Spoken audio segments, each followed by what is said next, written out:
And we're back for Cyclonus in his robot mode. Not bad. Pretty similar to the... He is the same as the original mold as far as I'm aware, apart from his, like I said, his hands are bigger, which again I'll show you in the detail part. So we don't need to worry about that. I may as well transform him back into gun mode, because I've already explained him, so I can shove him in his hand. There we go, and he's complete. So if you do have the original Cyclonus and you are thinking, well, I can give him two guns, he won't hold his other one because obviously the hole is bigger, so it won't stick unless you've got some kind of glue or whatever, but then can't transform the toy, makes it useless, blah blah blah blah blah. Anyway, I digress, as Paul von Rojas would say. The figure itself, not bad. The articulation in it is really kinda...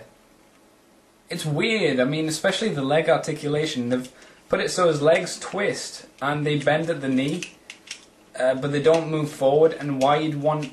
They don't really bend that far backwards either because of his wings. You can't really bend them that far back, so I kind of wonder why they thought it was a good idea to give him a knee articulation. It's kind of weird. So fair enough, I guess. His arms do move up and they bend at the elbow as well, but again they only go to a point, so you know, he's typical G1, not a great deal of articulation, but he still looks good, I think. After all these years, the guy still holds up, I'd say, and I'm tempted to buy a normal Scourge figure just so I can have two. I'll have a Sweep and I'll have a Scourge. I do feel a little gypped by his wings though, because obviously in the show his wings were, I don't know, maybe from here to maybe here in length. But I can understand why they couldn't do it at the time because of plastic and stuff. His wings are okay, but they're not quite show accurate. His face is really, really nice though. I have to say it's one of the better G1 face molds they've done, which is really nice to see. I guess this toy was kept pretty similar to what he looked like in the movie, because I know that like Cyclonus, for instance, was changed for the movie or before the movie or something like that. Excuse me, I can't remember which one it was, but you know, you get the idea. It's fine. So yeah, that's really all I can think to say here. Again, I apologise. But I'll go over to his detail section now, because, you know, you have a better look at the toy. So I'll see you for that in a moment.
And so here is Scourge, and what better place to start looking at his detail than his magnificent face.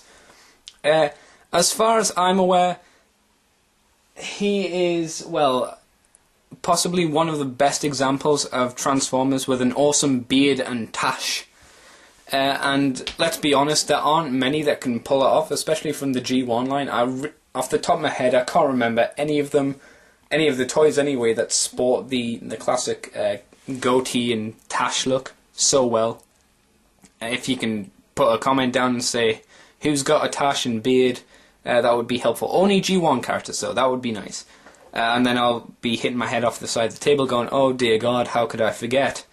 Anyway, as you can see, the beard and mouth and tash, and actually the entire face is so well done for this guy.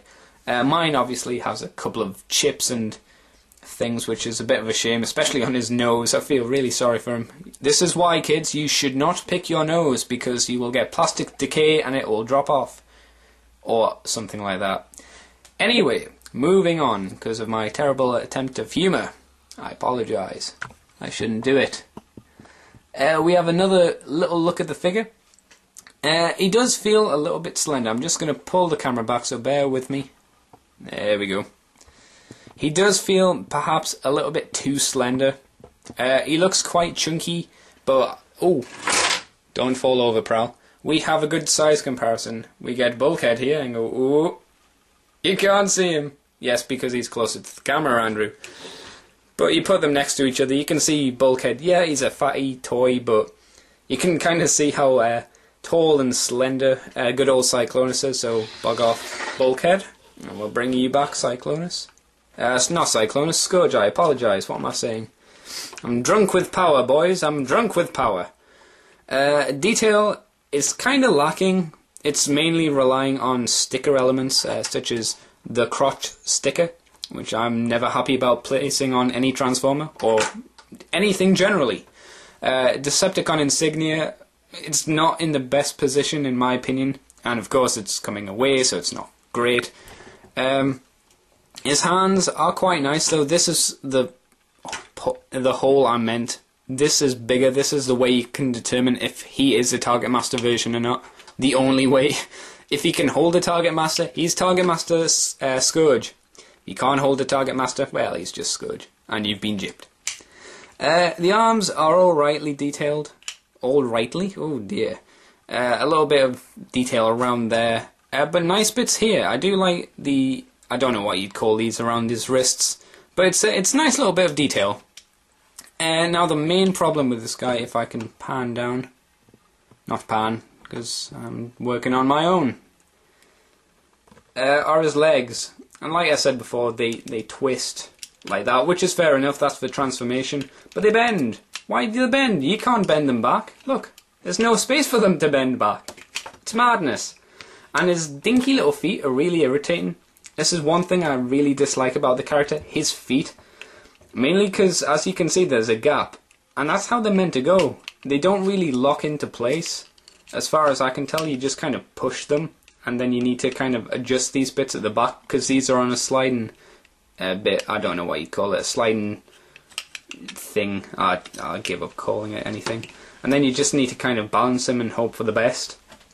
Which is not great, personally, in my opinion. But, you know, he's a lot better than Blur. And he's Scourge. And, you know, who can diss Scourge, really? He's the only Transformer in, I think, Transformers history that has pulled off pink nail polish. And look at that face. I would not like to tell this guy that he has pink nail polish and he's a big girl's blouse.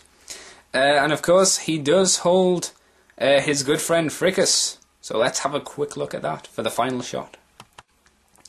Oh, Cyclonus, what a toy. He is good, I definitely recommend him over Blur, and as you can see from the looks of it, Blur would bow in agreement at the Herald of Unicron's feet. So thank you guys for watching my little random video. I hope you enjoyed it. Buy this guy if you can. Again, like I'd recommend with Blur, if you're not sure about the Targetmaster version, or you simply don't care about the Targetmaster version, you should, because Fracas is awesome. You know, get the original version. He's probably cheaper, even though he's still going to be pretty pricey. Thanks for watching again, guys, and I'll see you guys maybe for Beast Wars Transmetal 2 Megatron next, or a collections video if the weather picks up. So see you later.